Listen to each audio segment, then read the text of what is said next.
When we think about time travel, the thing that probably comes to mind is a big silver machine, like in the movies, or a glimmering portal to an alternate reality. Eleanor Jourdain and Charlotte Moberly didn't need a time machine or a portal. In 1901, the two women visited the Palace of Versailles, and somehow they managed to stumble over a century into the past. Moberly and Jourdain were serious academics who spent years trying to understand what happened to them. To this day, the answer could still be out there.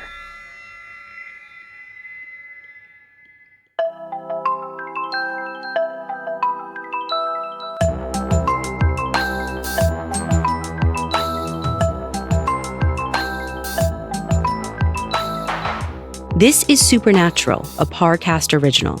I'm your host, Ashley Flowers. Every Wednesday, I'll be taking a deep dive into a real, unexplained mystery to try and figure out the truth.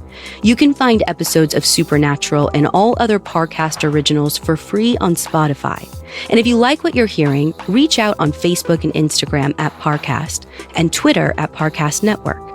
This week's episode is about Charlotte Moberly and Eleanor Jourdain, two college administrators who claimed that they traveled back in time during a visit to Versailles. To this day, nobody knows what to make of their story or the evidence they came up with. We'll have all that and more coming up. Stay with us. In 1901, 55-year-old Charlotte Moberly was selected to be the principal of St. Hugh's College in England. Since this was a huge undertaking, the school's administrators know that she'd need someone to help her out.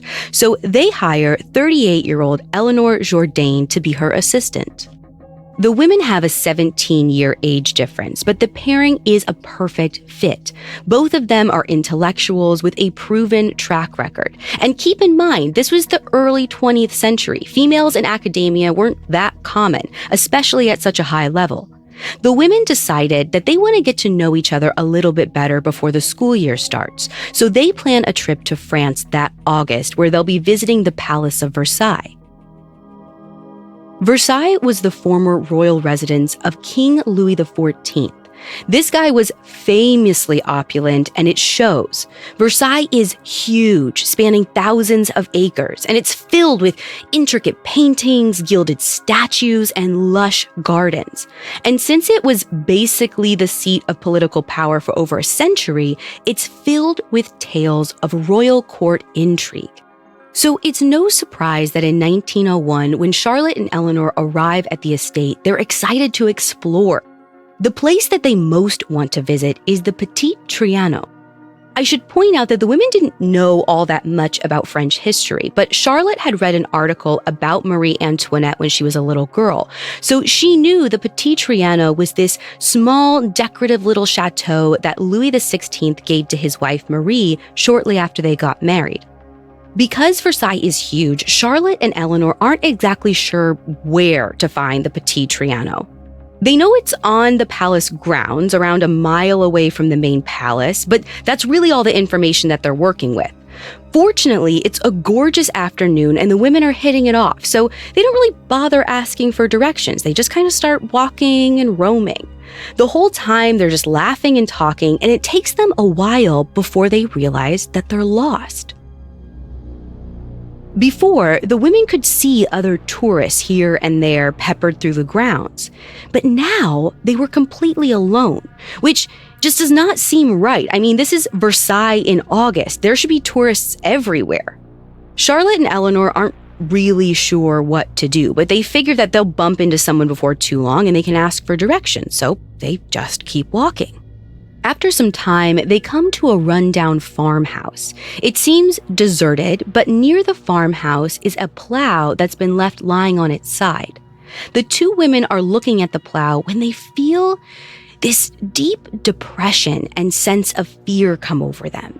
Now, they don't acknowledge the mood to each other, but both of them definitely sense it. And as they keep walking along, their feeling of despair only deepens. Pretty soon, they see two men walking towards them. The men are wearing long grayish-green coats, but from the way Charlotte and Eleanor tell the story, this outfit didn't strike them as odd. They just sort of assumed that the men were maybe gardeners at Versailles. So the two women approach the gardeners and they ask how to get to the Petit Trianon. While the men are talking, Eleanor sees a small cottage to her right. A young woman is standing in front of it, passing a jug of water to a small girl. Eleanor can't help thinking how out of place this mother-daughter duo looks. I mean, first of all, their clothes are really old-fashioned. And second, why are they even here? They don't look like tourists, and tourists don't usually carry old jugs of water around. In any case, the two gardeners are directing her and Charlotte to keep going straight. So they start walking in that exact direction. But the Petit Trianon is nowhere in sight. Instead, they come across a dark wood. Both Eleanor and Charlotte are scared of going into the woods, but they still haven't acknowledged any of what's going on. It's almost like their depression is keeping them from vocalizing what's happening. Also, they're concerned for each other. Charlotte doesn't want to alarm Eleanor, and Eleanor feels the same way about her older friend. So without discussing their fear, they just keep walking, straight into the woods. The deeper they go, the more oppressive their depression becomes. Then, suddenly, the women come across what looks like a small gazebo. Charlotte says she squinted at it, but she couldn't make sense of the trees behind it. In fact, the foliage looks completely flat and lifeless, like the gazebo has been kind of plopped in front of some sort of tapestry. But before they can investigate, the women notice a man standing next to the gazebo. At first, they're relieved, but then he turns and they see his face. It's scarred and covered in raw pockmarks, and immediately the women look away. But it's not his superficial flaws that bother them. It was his expression. Something about him seems extremely cruel, and Charlotte feels this chilling certainty that the man is evil. And with that, she's done pretending. Charlotte wants to get out of the woods as quickly as possible. And as if in answer to her prayers, both women suddenly hear the sound of someone running towards them. But when they turn around, no one's there, which is why they're startled by a young, dark-haired man suddenly standing next to them. The man is smiling, but he looks really nervous. He gently tells the women that they're going the wrong way, and he pleads with them to go back. At this point, Charlotte and Eleanor are just happy to have someone who can help them, and they'll do anything to get away from the pockmarked man. They follow the young man, and eventually he takes them out of the woods and into a wide clearing. Then he leads them over a bridge. But as they cross the bridge, Eleanor is filled with this eerie sensation.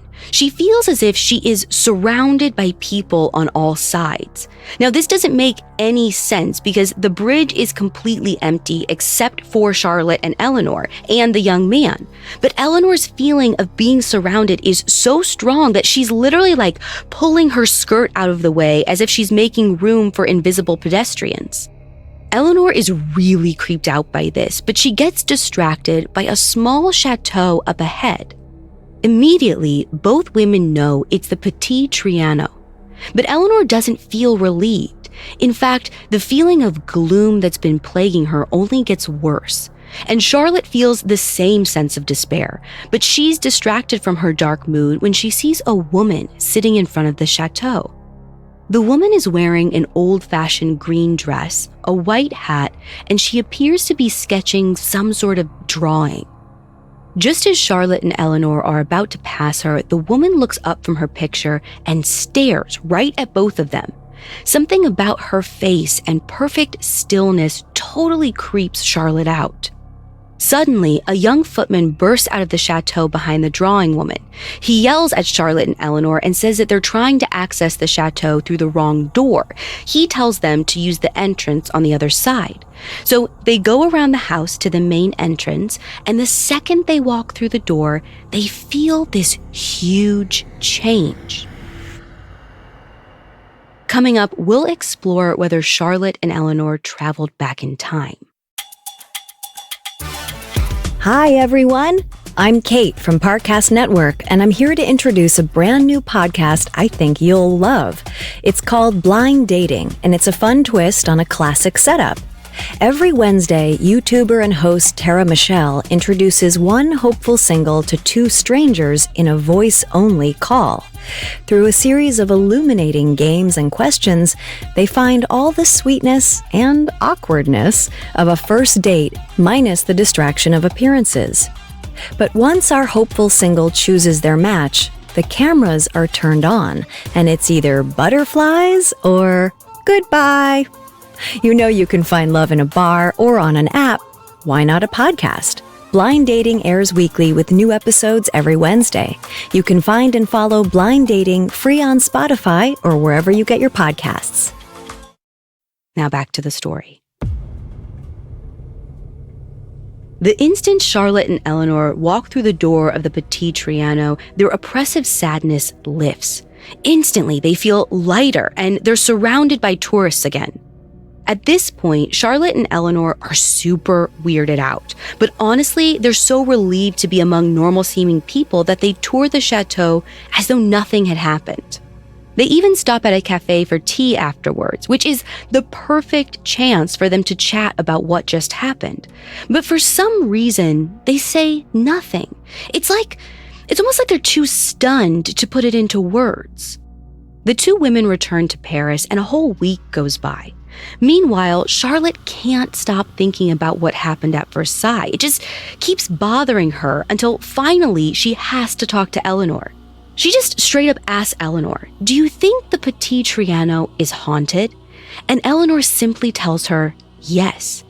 This opens up the floodgates. The women realize that they both felt a strange depression come over them after getting lost on the grounds. And they also agree that the man who led them out of the woods and across the bridge seemed to just appear like out of thin air. And they discover that they were both freaked out by the pockmarked man with the sinister face. Later, Charlotte brings up the lady in the hat who is sketching outside the Petit Trianon, but Eleanor's confused. She says that she didn't see the sketching woman. This frightens Charlotte. The woman, her charcoals, and her easel should have been impossible to miss. I mean, she was literally staring at them, and they walked right past her to get to the chateau entrance. But no matter how much Charlotte describes the woman, Eleanor has no idea what she's talking about. This makes the two women realize that even though they'd been right next to each other, they might have experienced very different things. So before they continue their discussion, they decide to separately write down what they remember. And sure enough, when they compare notes, their experiences were significantly different. For instance, Eleanor had felt the bodies of other people on the bridge with them, but Charlotte experienced no such thing. And Charlotte also didn't see the young mother and daughter with that jug. The women really don't know what to make of any of this.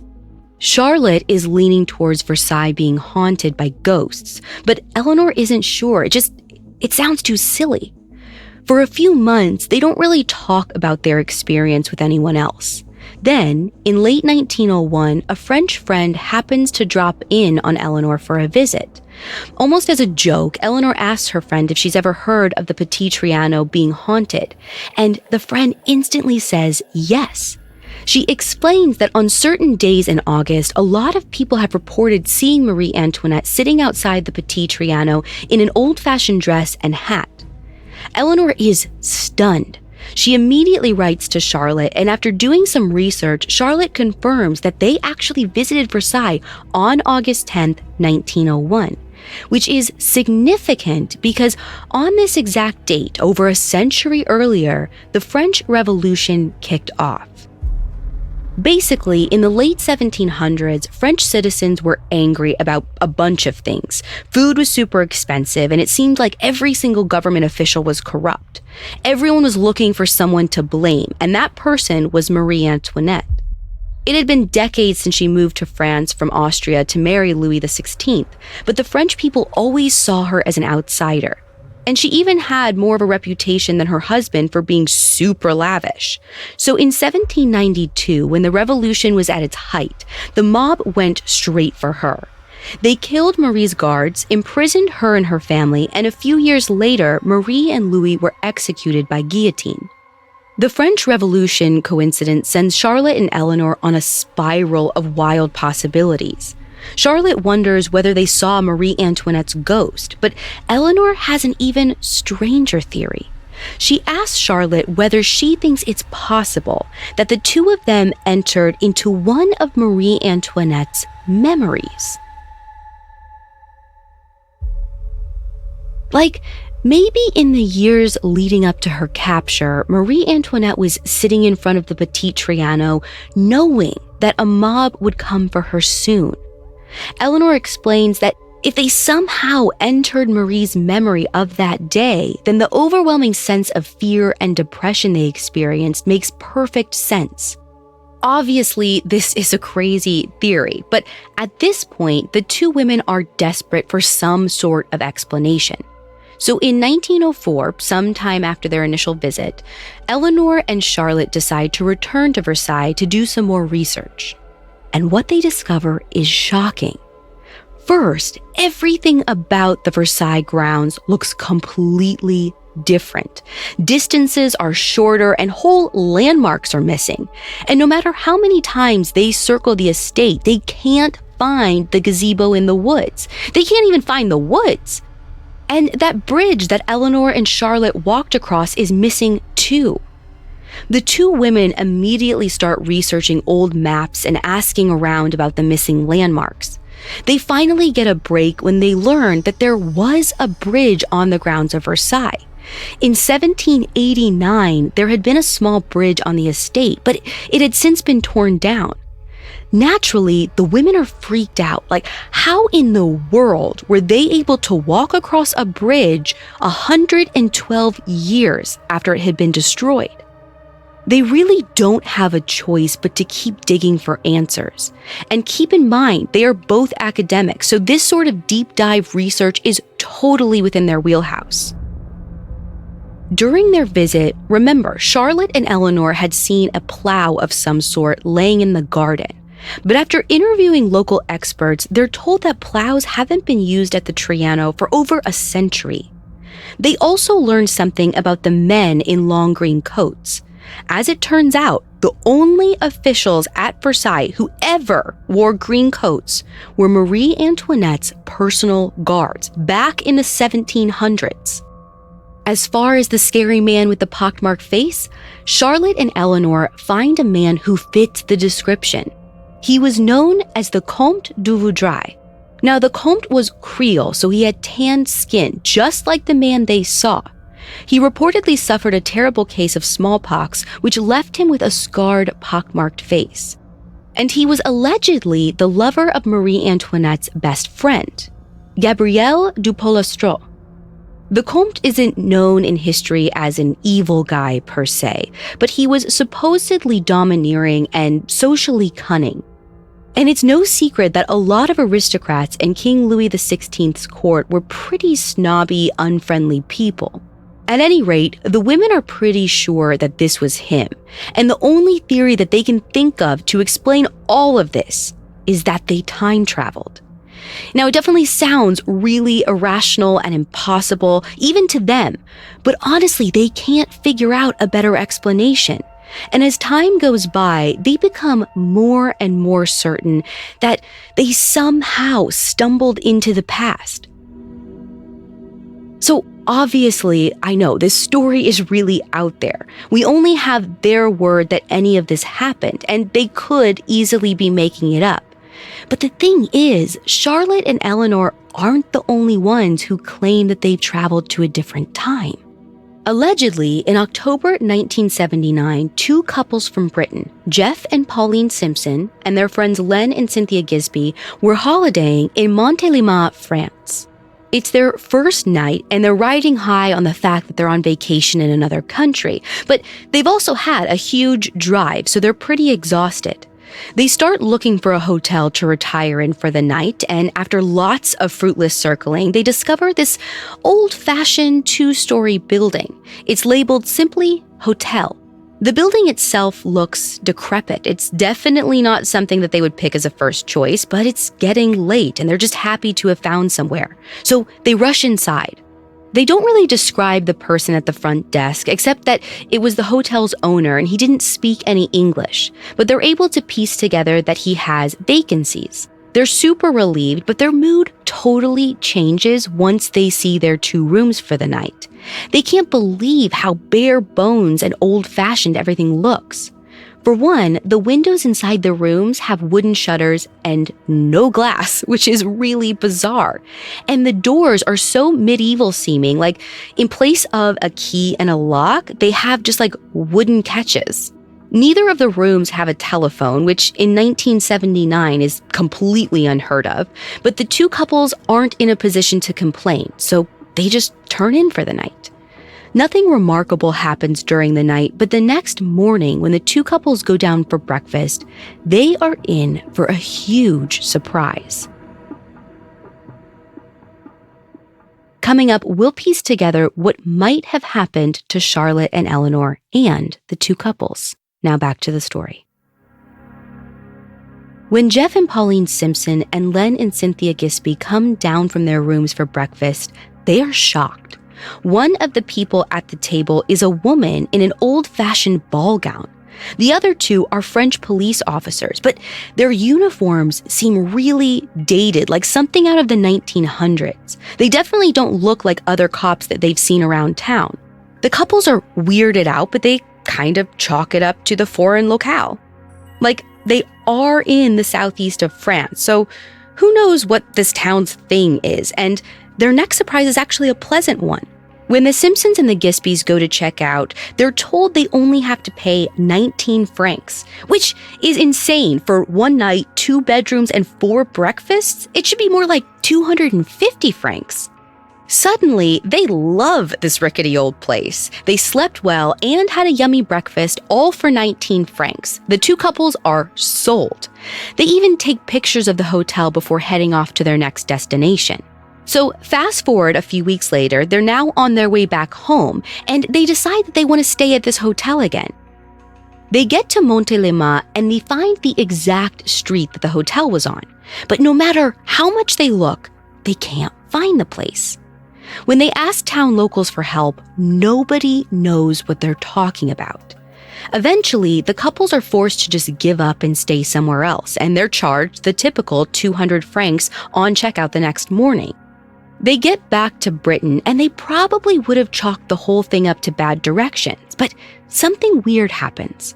Both couples had taken pictures of their holiday, including that rustic hotel. But when they each develop their film, they find out that the pictures of the hotel are missing. Not blank, not blurry.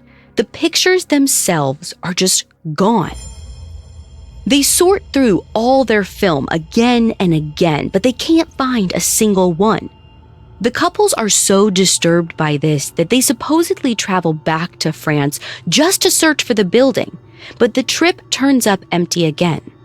The couples aren't ready to let it go, though, so they research the uniforms that they remember the policemen in the lobby wearing. And it turns out, policemen in Montélimar did wear that kind of uniform, but they wore it back in 1905. So, by all appearances, they literally time traveled. Like, maybe they were hallucinating, but that doesn't really make sense that they would all 4 have the exact same experience. The only other explanation is that the 2 British couples and Charlotte and Eleanor all decided to lie. But in Charlotte and Eleanor's case, they spent years of their lives doing research and piecing things together, and they actually took it a step further. A few years after their experience, the 2 women sent a letter about their experience to the Society for Psychical Research, or SPR, an organization that researches paranormal or supernatural events. Needless to say, the scholars at SPR were not impressed. They dismissed Charlotte and Eleanor's adventures, saying that they just mistaken modern people and objects as being from the past. But Charlotte and Eleanor aren't easily put off, so they decide to publish a book using pseudonyms to hide their identity. Charlotte and Eleanor call their book an adventure. Inside, they not only include a step-by-step account of their journey to the past, they also provide all the proof they've dug up through the years of arduous research. And their hard work pays off because an adventure is a hit. People are captivated by the story of time traveling and French royalty. But the book also has its fair share of critics. One of the main critiques is that Charlotte and Eleanor might have unknowingly wandered into a historical reenactment. There might be a pretty good explanation for how this could have happened. According to historian Joan Evans, a French artist named Robert de Montesquieu kept a home near Versailles in the early 1900s. This is significant because Montesquieu was a high society dandy known for staging vivid reenactments. In these performances, gay Parisian men played all the roles, both male and female. Evans thinks that this is what Charlotte and Eleanor encountered during their walk around Versailles. If it's true, it would mean that the sketching woman Charlotte saw wasn't Marie Antoinette. She wasn't even a woman. Marie was a male actor fully committing to a role. It could also explain the flatness of the trees in the woods behind the gazebo. Eleanor had said that they looked strangely flat, like a tapestry, so maybe it was just some sort of set design. Except there's just no record that Montesquieu put on any performance at Versailles in 1901. In any case, some time after An Adventure was published, news leaked that Charlotte and Eleanor were the authors. And in 1957, Lucille Iramonger, one of their school's former students, published her own book analyzing An Adventure. Lucille is ruthless. She doesn't bother challenging the specifics. Instead, she goes straight for the jugular, attacking the women's characters. In her scathing book called Ghosts of Versailles, Miss Moberly and Miss Jourdain and Their Adventure, Lucille accuses her former teachers of being lesbian lovers who were driven mad by their lust. Seriously. Lucille insinuates that Charlotte and Eleanor's account of time traveling in Versailles can't be trusted because the two women were so distracted by their lust for each other that they confused modern-day people and objects.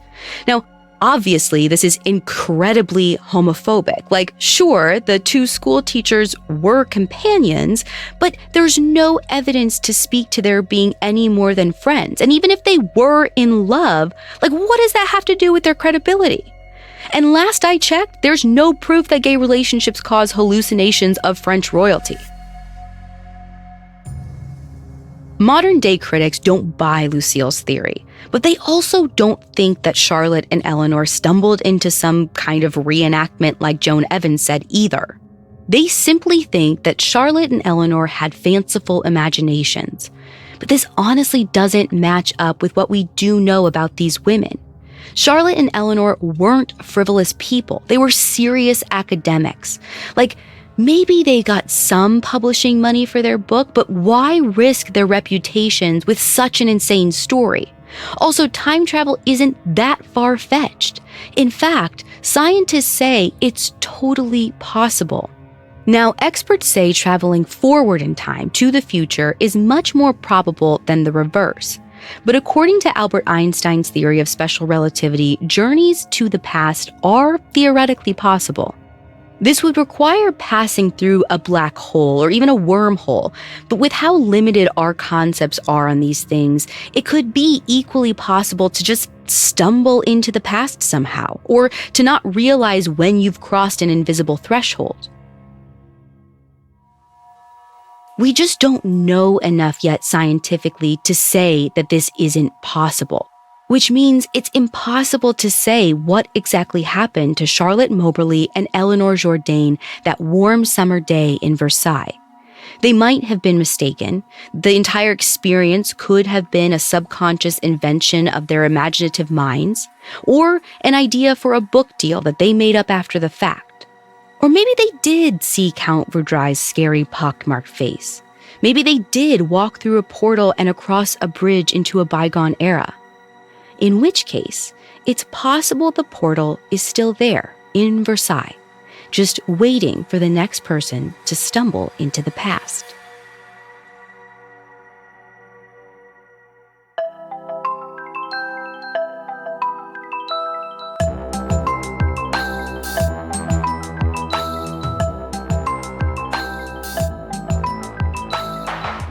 Thanks for listening. I'll be back next week with another episode.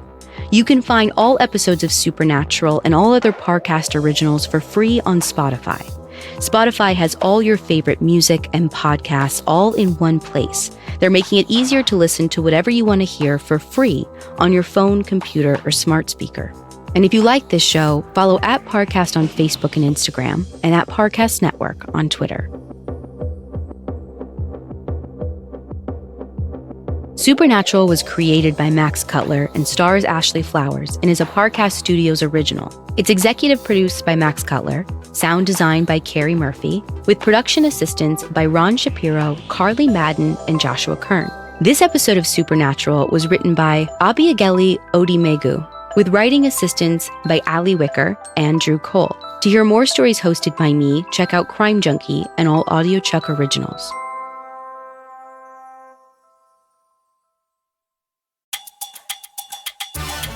Remember to follow Blind Dating for a dash of romance and rejection. YouTuber Tara Michelle hosts, and she's thrilled to help hopeful singles meet their match once they've survived the hot seat.